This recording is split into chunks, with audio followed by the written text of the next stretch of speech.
shit! Shit! Come on, man! Well, fuck, it's got some support right here, so, maybe I'll hang on to this 16 area, bounce back up. Fuck! Oh, shit! Oh, shit, dude! What the fuck? I just lost $1,500, what the fuck?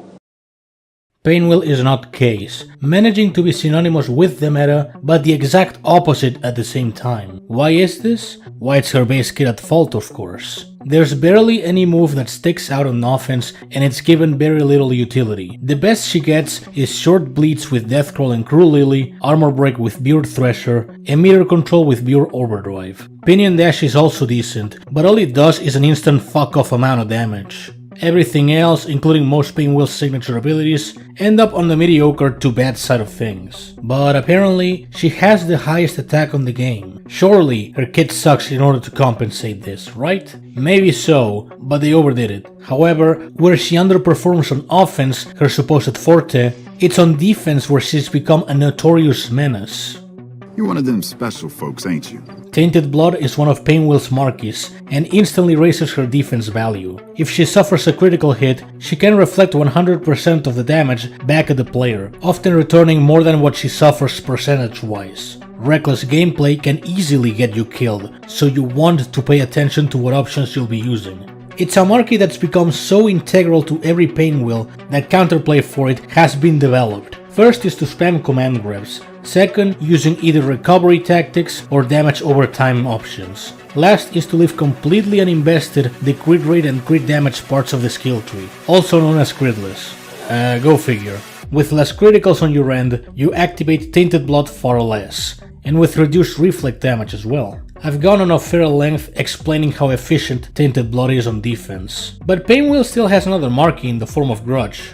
Unfortunately, it doesn't come close to Tainted's sheer proficiency, only granting a 5-second armor and 20-second enrage on critical. The same counters as before apply, but they're rather unnecessary, since it's a lot more stress-free to bypass. Just make sure not to get stalled out by the armor and you're good to go. It's because of this that, at most, it's left for attackers, so they can hopefully come back from a fuck-up.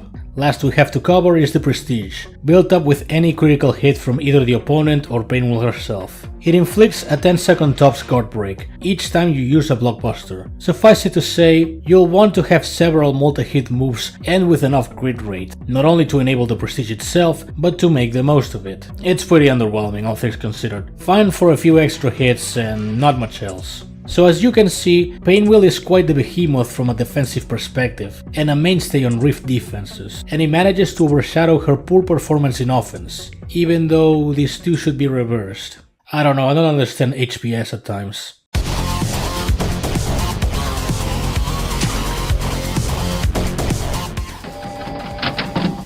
Rusty is an appropriate name, for she's a fairly rusty variant to get any use of nowadays. You may initially think otherwise, since she can convert enemy buffs into bleeds, and if they're timeless, that means the bleeds will not expire. However, her odds are rather low, even with Painwheel's abundance in combo hits. ICU Valentines are completely immune against her conversion, and her base health is abysmal, without any recovery to speak of. She may serve new players fine, if they can't get their hands on anything else, but I much rather advise any of the affiliates for both bleeding duties and buff removal. It's unfortunate really, she has seeming potential but is ultimately held back by a lot of conditions.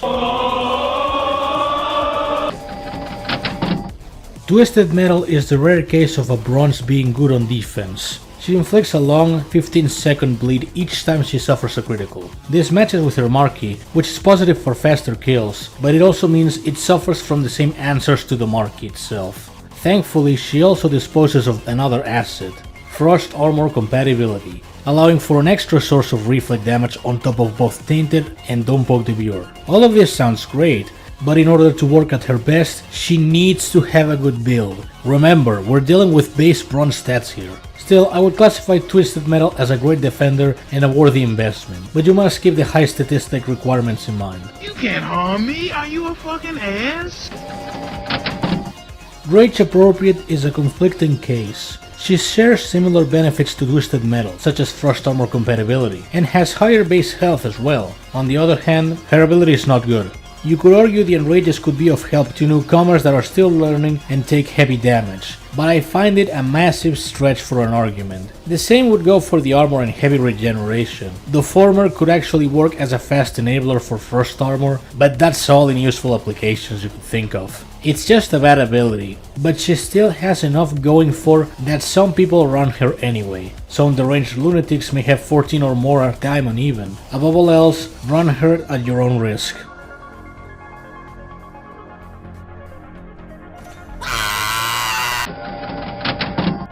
Blood Drive is one of those cases that has gone through a lot of changes to get to a decent status. She has a 15% chance of inflicting a heavy bleed on the opponent, but she consequently inflicts a bleed onto herself, both 10 seconds long. Already this puts her on a seemingly hazardous position, slowly chipping away her own health just to dispose of the enemy. Thankfully, the second ability compensates this obstacle by converting any active bleeds in Enrage on special or blockbuster use. She gains a quick power boost for dispatching foes even faster. She's very similar to Scarlet Viper in concept, but is overall less effective due to lacking any recovery of her own to make up the health loss. Plus, Scarlet's ability works with any debuff, not limited to bleeds only. A passable choice for those looking for risky gameplay, but definitely something you can ignore as well. Bloody hell. Freaky Friday is all about getting as many short bleeds as possible, and a critical hit will inflict both a 5-second bleed and death mark, allowing for health cheese as well as facilitating brute force. It's inherently basic and highly depends on a good crit rate, as well as having a fair share of multi-hit moves, but it can be passable for cheesing on prize fights. The haste and precision is rather situational. Unlike most kill-based abilities, you need to finish off an opponent with one hit that deals at least 10% damage. So if you intend on using this feature, Pinion Dash is a must. The precision is good for landing bleeds easier, and with Death Mark you secure extra damage as well, so at least it serves as a complement to the first ability, but I wouldn't focus around it. That said, Freaky Friday makes for a decent beginner choice. Just make sure to carry a guy of Olga Stinger. You people are ruining my Bowler Friday! Firefly is a bit of a mixed bag. Being able to recover and gain meter while blocking gives her a passable defensive potential. I say defensive because this doesn't activate while having more than 50% health, so any offensive uses are instantly banished. As a Tainted Blood user, she's functional but flawed. Having fire element is already a disadvantage, but the recovery itself doesn't tend to get that much time to shine, much less if you carry an Eliza with Weight of Anubis for example. But she mostly makes up for this by having a passable base health, by Painwheel standards anyway. So investment is not a total shot in the foot, but it's still nothing amazing, mind you. Biting Cold has a lot of characteristics to make for a great variant. Excellent base health and water, as well as a decent ability, and an offensive niche to boot. On defense, she gets Barrier and Thorns for 10 seconds, while nearby a corpse. This effectively makes positioning and buff control pivotal factors, because by gaining these buffs, her reflect damage output further increases, and with the presence of catalysts, it gets to hazardous levels. But that's not all, for if she manages to kill you in any fashion, that variant is permanently killed, removing it from play entirely. And she gains 5 regen stacks and 50% meter as a bonus. Throwing caution to the side is not an option when facing off against Biting Cold. But with all that, I did mention she has an offensive niche. Well, that puts the permakill to good use. This comes in the form of Airwick's boss and Return to Sender nodes, provided she can do all of the heavy lifting with her mediocre attack, but she doesn't need to. As long as she gets the final blow on the opponent, she gets the job, and neither revival abilities, modifiers or catalysts will kick in. Plus the regen and meter is also very helpful. All in all, Biting Cold ranks high on what Painwheel has to offer. Just be sure to have her defensively built and boot up the attack kit when necessary. I'm going to kill you and then kill you again!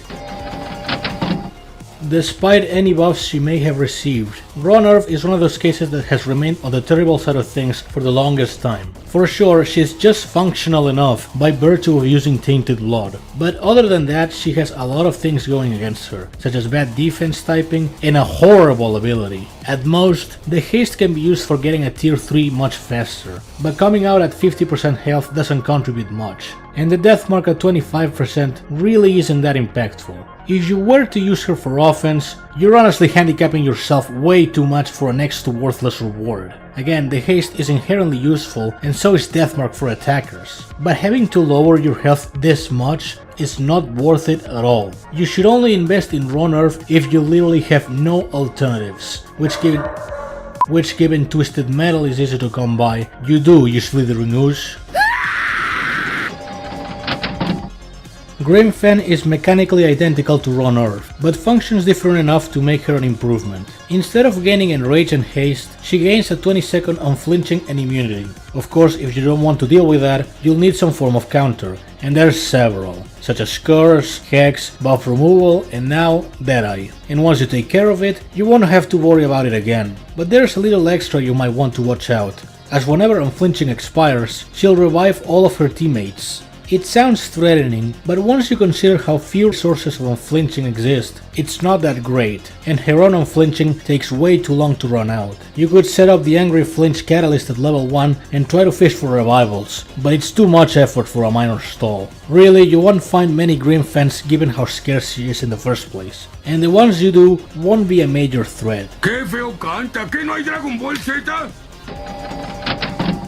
Buzzkill is by all accounts severely outdated. She has slight positives, but have been massively overshadowed by numerous faster and stronger variants. All she does is inflict a 10-second heavy bleed and gain permanent enrage if the opponent drops below 25% health. That's it. It's an effect on par with Bad Hair Day in terms of basic. And when it comes to Painwheels, Freaky Friday does a better job at bleeding and gaining extra damage.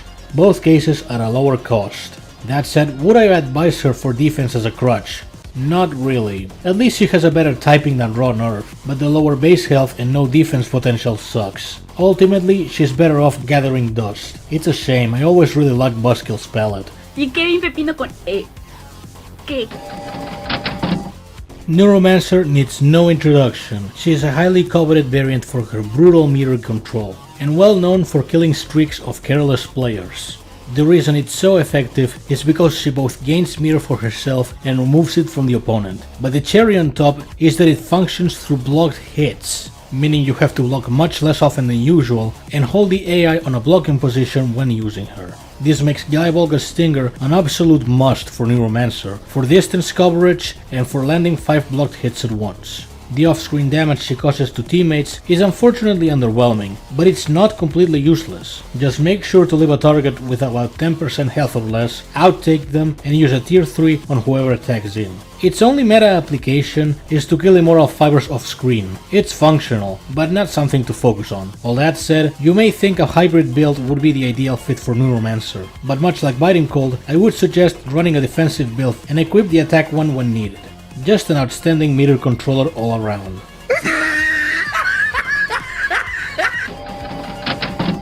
I may have given Flytrap a bit too much credit in the past. For sure, she features the highest attack in the game, which can be further increased on any kill, but the problem arises with both her damage output being rather weak and the increase itself being outdated.